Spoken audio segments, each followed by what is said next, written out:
Yo, what's up, everyone? I'm back here with Alice Lamb. Super excited. Coffee in a Cocktail Bar. Number 2. Missed last week because I was in Fredericton at the Congress, CHRA, talking about affordable housing and social housing. But very excited, Alice, for you to be here with me. I've told you this before. You're one of my favorite citizen extraordinaires. Oh my goodness. And so I am very honored for you to be here. It means a ton. I'm super stoked about all your initiatives. And I want to give you a ranting review, but you do so many things that I can't keep track. So I'm hoping, give a bit of introduction. Tell us a bit about yourself, your journey, how you got to kind of where you are and all the cool things you're doing. Cool. I'll try to do Cole's Note version. Born and raised in Calgary, Chinese. Parents were Vietnamese refugees and came here in the late 80s. We grew up in Marlborough and then moved to Valley Shout out to Ridge Marlborough. and then Mission. And then now we live in Elbow Park. And so I've definitely seen all 4 quadrants of the city and lived in France for my master's, lived in New York working for a consulting company, and then came back here in 2014 when I saw our mayor's plea for people to, come back and help build the city after the Great Flood, right? And so that's what I wanted to do. Came back, started volunteering, learning about the neighborhood, saw that there was a lot of inequity and a lot of things that could be done in a more innovative fashion. And so started getting to work and meeting lots of great people. Studied not urban planning as my major in university, but definitely studied Round Square when you guys were just starting out and thought it was such a cool company. So it's definitely younger me is dying right now, being oh my God, I'm talking to Al. That's so sick. Get out of here. Yeah. And so, we've started a lot of different nonprofits like Tinder for volunteering with Volley. And then we started Good Neighbor, which is Canada's first pay what you want thrift store. We started Tigerstead Pop-Up Market, which is a collective of artists. Moonlight and Dragon City Mall, which has over 100 Asian artisanal vendors that are local to Calgary, all young girls. So building up that sector. And then in my day job, I work in commercial real estate. So I work a lot with small businesses, mom and pops all throughout the city. And then, it's just been a great experience. It's been a whirlwind. Yeah, crazy. So lots to unpack there. So you went to school for what exactly? Correct. So my bachelor was in econ with a minor in East Asian studies, but towards the last year of my degree, I did a ton of human geography courses. So that's kind of what U of A calls urban planning. Cool. And so learned a lot about city building in the Edmonton context, which has a lot to do with affordable housing and inequity as well. So yeah. Cool. And so I obviously try to follow everything you just said, but also a lot of the initiatives that you are working on. And what really always used to strike me is how you're able to juggle so many of these kind of things. And I was always fascinated by how you were able to actually get on the front line and meet with people and understand their needs. So talk to me a bit about even Good Neighbor, how that came to fruition. What are some of the things that you're seeing with some of the customers and incredible. And I just want everyone to know what that is and how it works. Yeah. So Good Neighbor started as a project a year after we started the Calgary Community Fridge. So during the pandemic, everybody was home. People lost their jobs. No one could afford groceries. And we decided to create Calgary's first most more well-known outdoor fridge pantry situation. And people kept leaving their clothes there. And I just kind of put it into the universe hey, if we can get an indoor space eventually, would love to have clothing and food in one place. Create a retail shopping experience that's cool, friendly, unique, to address some of the poverty issues that a lot of Calgarians are facing, right? We want people to not have to go to an outdoor fridge for food, but somewhere with dignity.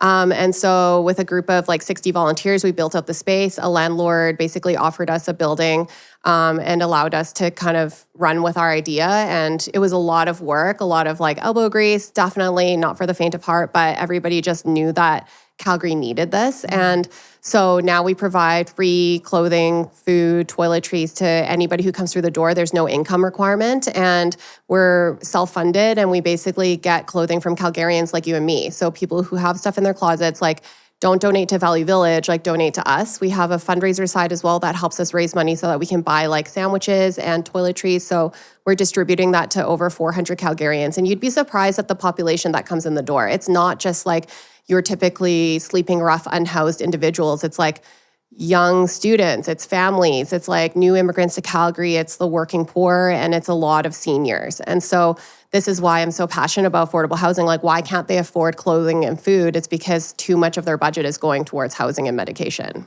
Yeah, so crazy. So Good Neighbor, shout out to Good Neighbor. Take your clothes there rather than the Value Village, because Alice is doing amazing things at getting that into the hands of Calgarians who obviously need that support. you started to touch a bit about housing, but even before we go there, you've done so many grassroots initiatives that I feel have kind of like grown to become like initiatives that almost go past you. You kind of ignite a spark and then they turn into something. And so I'm always fascinated by that idea, like your ability to try something and then it almost to go create an ecosystem beyond you. So like, how do you do that? And like, well, what keeps you going? Cause I know for a lot of people, like even for myself, like I know it takes a lot of energy. Yeah. Not everything works. A lot of things fail. But walk me through like how you've been able to kind of start these initiatives and how you've seen them transform into amazing city building initiatives. Yeah, I think it's because these ideas exist beyond me. Like I feel like I'm just the catalyst or I'm like the connector of people who tell me like issues in the city that they want to resolve. And then I'm connected to like the real estate sector, to the social services sector. So I'm kind of like, okay, I'm going to like create my Avengers team, you know, like my dream team. We're going to like work on it together and everybody has their skill set. I don't micromanage or I try not to. And I just try to like do it as quickly as possible and also allowing for a lot of room for failure and iteration. So we pilot things and sometimes it's amazing, it just works. And sometimes it's like, oh God, how are we going to recover from this big mistake that we made, right? But I think having a team of really passionate individuals and knowing that I'm not personally benefiting from it. It's like really about helping the people who need it and having them inform what it should be like has really helped because it's like building a culture of that, right? About change, of innovation, social entrepreneurship, not having to like rely on government funding as much as other nonprofits would have to. So I think that just building that in, like, I grew up in small business family, like we always just like failure is a part of it, everything, right? And so kind of letting people know that it's okay if we mess up, like really just makes people take the risk more. Yeah, yeah. And it's cool, like, because I think you touched about it. You're in the commercial real estate business. You did deal with small businesses. Some of them pay a significant amount per square foot. And so it's interesting to me because you've been on the commercial side of it. Yeah. I'm a big fan of your company and the folks that you work for. I think Jim has done an amazing job as well as cultivating culture and community and giving small businesses opportunities. So like, walk me through how that works. Like, how do you balance your life of being like, okay, I'm in the non-for-profit space or I'm in the we need to make money and get paid and that's okay space because you're also building culture on that end. Yeah, I think it's like a continuum, right? Like I think for me, I just like experimenting and like learning about all things, whether it's like for-profit, nonprofit. I think the thing that keeps me at Certus is the fact that we are community driven and that they do see the importance of supporting people in all different like aspects of business. Like we're not the type of landlord that's like, we only work with national chains or national covenant, right? Like we work with mom and pops, we work with first-time businesses. When I started in Tigerstead Block is like my favorite place ever. It's so like cool. Yeah. All people who are like first-time business owners, right? And the rents that were given there because it's an older building were more affordable. And now they're at a place where they've signed 5-year leases when they were on like month to month before, right? Yeah. And they've like expanded or started other businesses. So that's like really gratifying. And that couldn't happen if like the partners of the company didn't see the value in that, right? Like we're incubating also these small companies to become larger one day so that they can start other things. Yeah, I love how you've been able to take like your passion work and transform that into a commercial setting. And for me, that gives me hope, and I'm sure other people hope that you can actually do this. You can do the thing you love and still be profitable and not be ashamed of it. Because I feel like a lot of people are like, oh, well, they're making money. And it's like, no, that's a good thing. Like you need those small businesses to make money. You need folks like, Certus to make money to be able to deliver like businesses like this. And so I love that you've been able to kind of figure out how to create a process that works in kind of across the continuum. Yeah, for sure. Like it's not perfect in any means, but we're still learning. And this isn't something that we've been doing forever, but it's definitely a part of our culture now. And it's something that we're just like really enjoying doing. Like, I think Jim and Ron love being able to give back to the community. Like we partner so much with like the Calgary Immigrant Women's Association. And it's just like so satisfying to them, like to a level where they're just like, oh, this is so worth it, right? And I think a lot of landlords that I talk to want to do that more. It's just like, I don't have time. I don't have the resources. So connect me with people who want to do that, right? Love, exactly. For sure. Yeah, cool. Okay, well, obviously, like you're here at Middle. We're talking about Middle. We're talking about housing. You started to talk about affordable housing. I'm just curious, like, what are the things that you're hearing? Like, obviously, you're dealing with people on the food side of the spectrum. You're touching other, food scarcity, clothing scarcity. What do you? I guess what have you seen happen in Calgary since you've been back in terms of housing access, affordability, what you're seeing? Maybe talk a bit about that. Yeah, it was really interesting coming back to Calgary. I had a condo in Victoria Park and we bought it. And it was like honestly overpriced at the time, but now it's like even more, you know? And what we saw during the pandemic was like a lot of people who maybe lived here from like Vancouver or Toronto, like actually moved back home for a really short period. Like there was like an 8-month period where people were just like vacating. So mission rents actually went down because there was like more supply, right? And a lot of my friends who were like living outside of the mission neighborhood were able to like move back into it. And myself, during the pandemic, I decided I didn't want to live in a condo by myself anymore. And so I moved back in with my parents. And I was like, can't wait to save money for a couple of years and then buy somewhere in the inner city. And I was like right now, like there's not a ton of option for somebody like me. And I'm somebody who's like extremely privileged, you know? And that's when I was kind of like, okay, what is the housing situation right now? And like there's like lack of access for like people who need affordable units. Like this is government subsidized units where they pay like a percentage of their income.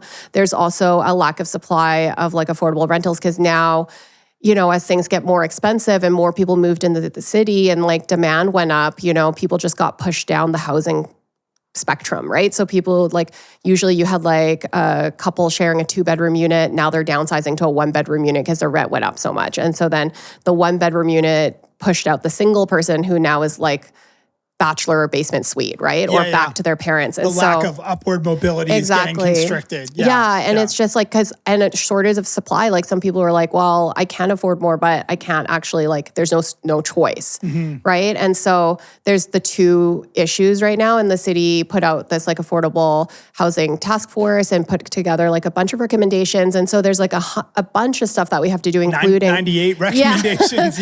And they, unfortunately, like there's 98 of them because we need all 98 of them. You can't really like cherry pick the things that you want out of it. And so I think right now, like council voted to like approve it with, you know, with further debate or whatever. But I think the rezoning is like a major part of it because you'll look at the letters from like our nonprofit sectors, like they are all working with like low income individuals every day. And they're like, please rezone the city because also it makes it easier for nonprofit housing developers to have more choice too for what they build, right? Right now, they're like relegated to kind of like city-owned land to build like apartment buildings or towers, but it also doesn't allow them to have like cheaper projects that they could build faster if like the city was rezoned. So like they could also buy single-family home and turn it into a 4-plex or like 8 units or, you know, basement suites or whatever. They don't have that option right now. Yeah, and I think a lot of people are skeptical. Like, is RCG really going to allow for housing capital A affordability? And I think that's something that continues to be talked about. Is like it's put in as one of 98 strategies to support affordability. Yeah. And what I think I hear you saying is like, this may not be capital A affordable, but it creates an upward mobility and creates general supplies for folks to move into. We just need more houses. Like price aside, like we need places for people to live because there's 60 people moving into the city every day, 22,000 people a year. Like we do not have the supply. And right now, Calgary's at the point where I'm like, if I'm on city council, I have the chance right now to be like a leader in housing policy or to like be the ones going back in time, right? And so I'm hopeful that our council will be supporting the recommendations and like know that we can work around things like parking. And like that's like a cultural shift. It's kind of like when people didn't want to wear seatbelts, you know, it's like, and then we did it. People didn't want basement suites and then we did it. It's not going to be like the big boogeyman of policy change, but you mentioned coming from Edmonton, like they did it and no one seemed to care. Like no different. And their housing is like in general more affordable than ours, right? There's like, it's about spreading out the demand across the city rather than, you know, just making it isolated in a few neighborhoods, right? Like I think there was a podcast with Josh White recently where he was talking about like right now developers are choosing where they know the demand is, like where they can get like the return on their investment. But if you're able to make it like more affordable, not more affordable, but easier to do it across the city, like you would have developers going there too. Like there's hundreds of developers in the city doing this. Yeah, and the reality is like townhomes will always be cheaper than single family homes or duplexes. And currently that's not allowed, nor is there lots to really redevelop in the established neighborhoods. So I guess my question to you is like, what do you say to homeowners that are threatened? I think there's two types. Let's talk about the two types. Okay. There's people that have been in this community, rooted there for a very long time. They're nervous. They're threatened. their way of life is being challenged. Yeah. So there's a demographic that's been in these communities for 30, 40, 50 years.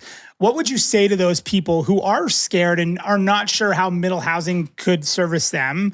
One demographic. The second one I want to ask you about, we talked about it off camera, the young professional who's like, Alice, I just bought my house for like $1.5 million.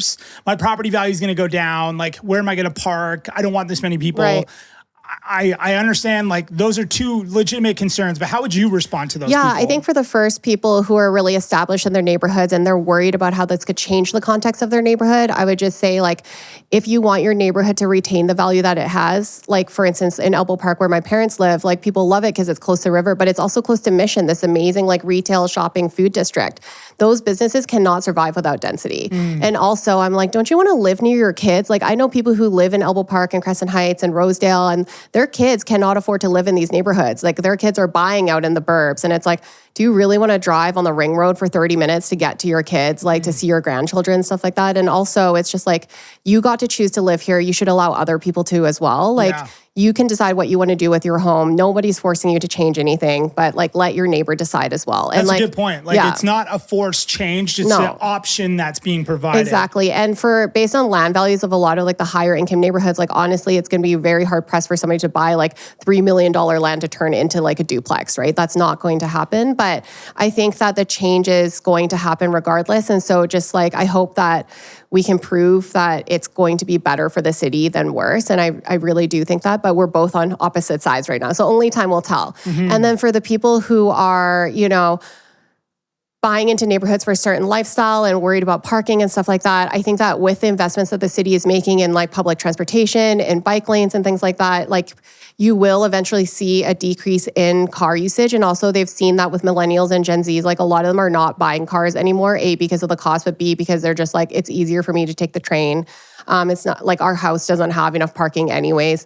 And when it comes to just like inner city living, like, I would love to utilize the resources that we've invested into our inner cities with like businesses, with like infrastructure, parks and like recreation centers and stuff like that. I don't want schools to shut down. Like, you want your kids to have schools to go to. Like, they can't keep open if like you only have a below average population level. It's crazy because most people don't know that we're at like half of peak population in most of these inner city communities. So when they talk about infrastructure capacity, we're not even using it. We're 50% below usage. And then, like you said, we don't have enough children. There was like 7 people living in those houses before. And so that's changed. Yeah, that's interesting. I guess, you know, when I think about middle housing, the thing that I love most about it is like, it services a wide multi-generational demographic. And so, you know, my hope for those boomers or folks that have been there rooting in those communities is like, there's no aging in place solutions for those folks. Because, you know, building a 4-story or 6-story seniors facility is really tough. But maybe we can build at-grade accessible units and then have families come back and live with them. And so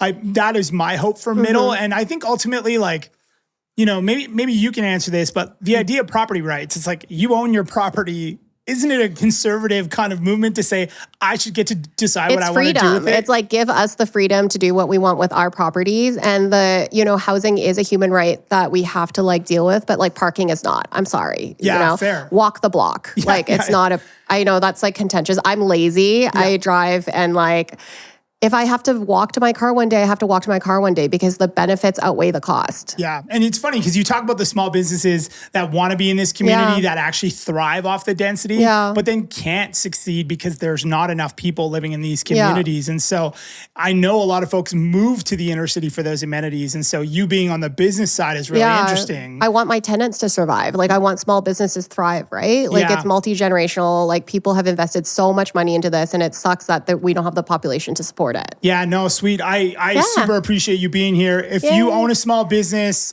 come out April 22nd. It's going to be the largest public hearing, I think, in the city of Calgary. 500 people registered. Register, come out and speak. Email your counselors. Yeah, whichever way you sit on it, just get out and make your voice heard. I think it's really important. But Alice, thank you so much. Thanks for having me. Glad we were able to connect. And awesome. Thank you.